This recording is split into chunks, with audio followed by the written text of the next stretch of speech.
Владимир Владимирович Putin. एक KGB का बनाया हुआ दिमाग। 2014 में क्राइमिया, 2022 में यूक्रेन।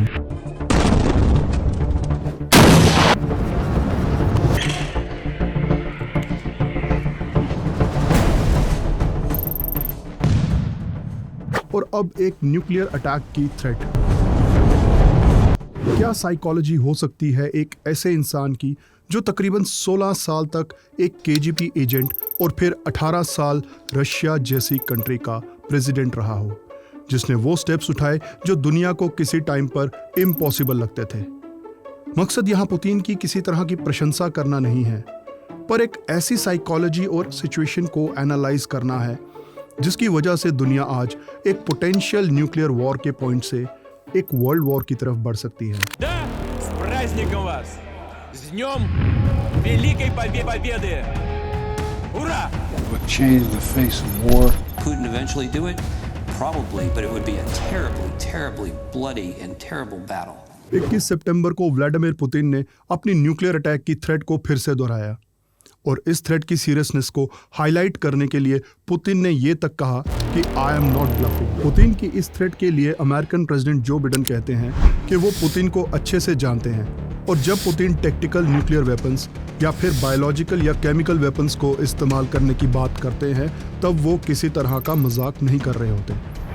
और इस थ्रेट को अमेरिकन प्रेसिडेंट ने कितना सीरियसली लिया ये पता चलता है उनकी इस स्टेटमेंट से कि अगर पुतिन ने एक भी टैक्टिकल न्यूक्लियर वेपन यूज किया तो दुनिया एक आर्मेगेडन फेस कर सकती है, मतलब एक ऐसी तबाही जिससे दुनिया का या फिर इंसानी नस्ल का पूरी तरह खात्मा हो जाए। और इसके अलावा यूक्रेनियन प्रेसिडेंट व्लादिमीर ज़ेलेंस्की ने भी एक इंटरव्यू में कहा कि रशियन गवर्नमेंट ने अपनी सोसाइटी को प्रिपेयर करना शुरू कर दिया है न्यूक्लियर वेपन्स के पॉसिबल यूज के लिए। They begin to prepare their society. That is very dangerous. पर गौर करने वाली बात यहाँ ये भी है कि बिडेन के इन स्टेटमेंट्स के बाद व्हाइट हाउस का ऑफिशियल स्टेटमेंट कुछ और ही था। व्हाइट हाउस ने कहा कि ऐसी कोई इंडिकेशन नहीं है कि रशिया एक न्यूक्लियर अटैक करने की तैयारी कर रहा है और इसके बाद अमेरिकन प्रेसिडेंट ने भी अपनी स्टेटमेंट चेंज कर ली। That Putin would use a tactical nuclear weapon. Well, I don't think he will. Well, fair enough. But फिर क्यों सेम टाइम पर यूएस हेल्थ डिपार्टमेंट ने एनक्लेड जैसे ड्रग को खरीदने के लिए $290 मिलियन का एक काफी बड़ा ऑर्डर प्लेस किया। यूं तो एनक्लेड ब्लड डिसऑर्डर के लिए यूज होने वाली एक मेडिसिन है, बट ये ड्रग एक्यूट रेडिएशन सिकनेस को ट्रीट करने के लिए भी अप्रूव्ड है। और ऐसे परचेज ऑर्डर्स सिर्फ अमेरिका ने ही नहीं प्लेस किए बट रशिया ने खुद भी किए हैं। रशिया ने रिसेंटली पोटेशियम आयोडाइड के लिए $86,000 का एक परचेज ऑर्डर बनाया और पोटेशियम आयोडाइड भी एक एंटी रेडिएशन ड्रग है। वैसे तो रशिया ने भी दिसंबर 2020 और मार्च 2021 में भी अप्रॉक्सीमेटली सिमिलर अमाउंट का पोटेशियम आयोडाइड परचेज किया था, but the only difference is urgency. इस बार रशियन गवर्नमेंट ने इस केमिकल को परचेज करने के लिए सिर्फ 4 दिन का टाइम एलोकेट किया। इवन बहुत सी यूरोपियन कंट्रीज ने भी एंटी रेडिएशन ड्रग्स की परचेज को बढ़ा दिया है। अब व्लादिमीर पुतिन की ये न्यूक्लियर अटैक की थ्रेट कितनी रियल है इसका आइडिया सिर्फ एक तरीके से लगाया जा सकता है और वो है अभी तक की उनकी वॉर गेम स्ट्रैटेजी। रशिया की वॉर गेम को समझने से पहले 2 चीजें समझना बहुत जरूरी हैं।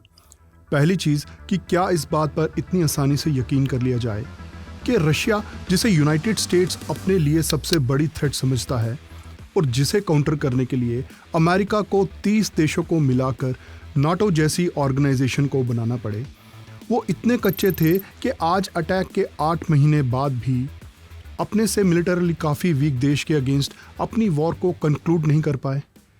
अगर रशियन फोर्सेस इतनी ही वीक और इनकॉम्पिटेंट हैं तो नाटो कंट्रीज को इनसे कैसा खतरा। और दूसरी चीज़ कि क्या ये कहना सही होगा कि रशियंस ने अपने अटैक को पुअरली प्लान और एग्जीक्यूट किया, या फिर रशियंस यूक्रेन पर एक लिमिटेड अटैक करके बहुत कैलकुलेटेड वॉर स्ट्रेटजी को फॉलो कर रहे हैं। अब रशियन एयरफोर्स का इस अटैक में बहुत लिमिटेड पार्टिसिपेशन करना एक रेगुलर वॉर टैक्टिक से हटकर है, क्योंकि रशियन एयरफोर्स अपने ग्राउंड ट्रूप्स को आगे बढ़ने में काफी सपोर्ट प्रोवाइड कर सकती थी। देखिए, इस साल की शुरुआत में रशिया और यूक्रेन के बीच जो सिचुएशन बनी थी उसमें पुतिन के पास 2 ही रास्ते थे।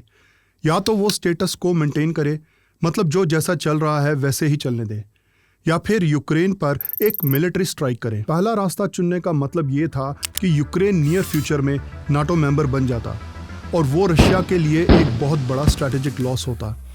इसीलिए पुतिन ने दूसरा रास्ता चुना और यूक्रेन पे अपना स्पेशल मिलिट्री ऑपरेशन शुरू कर दिया। और वही रशिया के ऑफेंसिव के बाद नाटो के पास 3 रास्ते थे।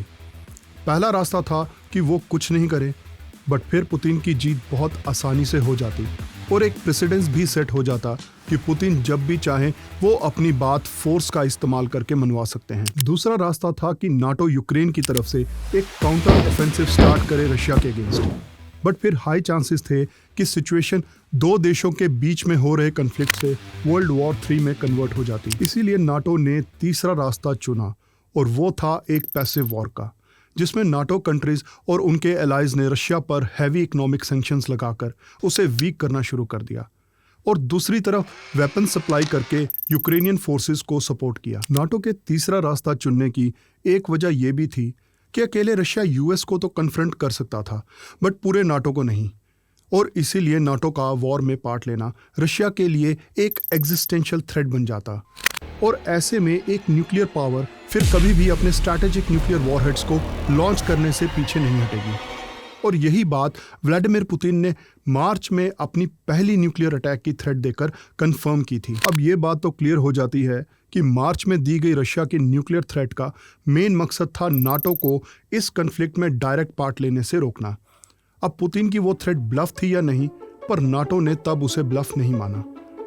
पर जब आज भी नाटो तकरीबन वही स्टेटस मेंटेन कर रहा है, तो फिर अब रशिया दोबारा से क्यों न्यूक्लियर अटैक की थ्रेट दे रहा है? वेल, जैसा मैंने आपको बताया कि वो सिर्फ पुतिन के गेम प्लान को एनालाइज करके ही समझा जा सकता है। लुहांस्क, डोनेस्क, खैरसा और ज़पोरिज़िया के एरियाज जिन्हें रशिया ने यूक्रेन से अनेक्स किया था, उनमें सितंबर के महीने में रेफरेंडम्स करवा के रशिया ने उन्हें ऑफिशियली अपना पार्ट डिक्लेयर कर दिया और इन इवेंट्स ने इस वॉर के कैरेक्टर को कंप्लीटली ट्रांसफॉर्म कर दिया। इन चारों रीजन्स को ऑफिशियली रशिया का पार्ट डिक्लेयर करके पुतिन ने इस वॉर को किसी दूसरे देश में चल रही लड़ाई से रशिया की अपनी जमीन को डिफेंड करने की लड़ाई में बदल दिया, जिससे पुतिन को अब वो सब कॉन्स्टिट्यूशनल पावर्स और अनलिमिटेड राइट्स मिल जाएंगे जो शायद वो पहले चल रहे मिलिट्री ऑपरेशंस में पोजेस नहीं करते थे। और अब पुतिन अपने स्पेशल मिलिट्री ऑपरेशन को एक वॉर में कन्वर्ट करना जस्टिफाई भी कर सकते हैं।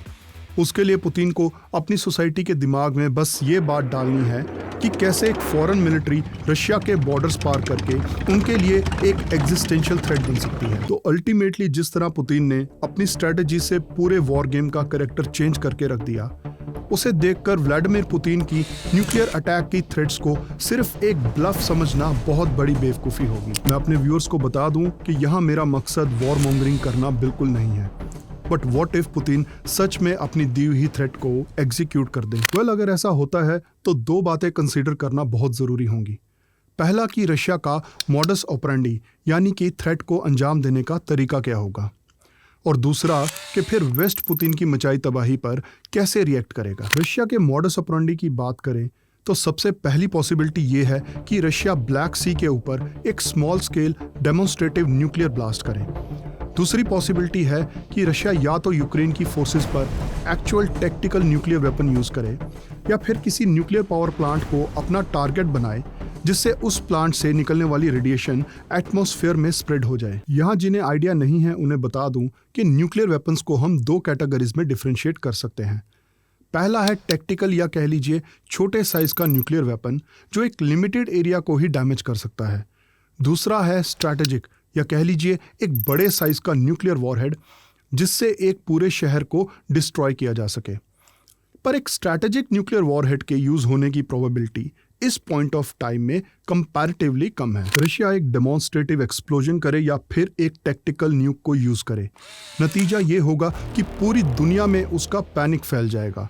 यूरोपियन कंट्रीज में तो खासकर लोग फूड, वाटर और मेडिसिन जैसी एसेंशियल कमोडिटीज को बल्क में स्टोर करना स्टार्ट कर देंगे, जिसकी वजह से वहाँ की सुपरमार्केट्स एकदम खाली हो जाएंगी।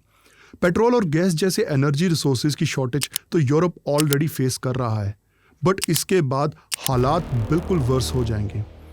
बाकी हवा के साथ रेडिएशन का यूरोप, मिडल ईस्ट या फिर इवन रशिया में शिफ्ट होने का खतरा लंबे वक्त तक बना रहेगा। पूरी दुनिया इस कन्फ्लिक्ट की वजह से हो रही सप्लाई शॉर्टेजेस और इकोनॉमिक शॉक्स ऑलरेडी विटनेस कर रही है, बट वो हालात भी बद से बदतर हो जाएंगे। जितना क्रिटिकल न्यूक्लियर अटैक के स्टेप को उठाना हो सकता है, उससे कहीं ज़्यादा क्रिटिकल होगा इस स्टेप के अगेंस्ट रिएक्ट करना।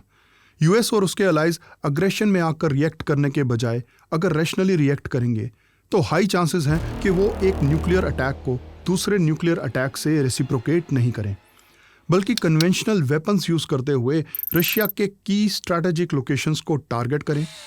बट इवन देन सिचुएशन यहाँ से फिर से एस्केलेट कर सकती है और आउट ऑफ कंट्रोल जा सकती है। बट अगर हम कोल्ड वॉर के बाद रही अमेरिकन स्ट्रैटेजी को एनालाइज करें तो हाई चांसेस रहेंगे कि अमेरिका रशिया के इस अग्रेसिव अटैक को अपनी डिप्लोमेटिक पावर से आंसर करे और रशिया को ग्लोबली पूरी तरह आइसोलेट करवा दे।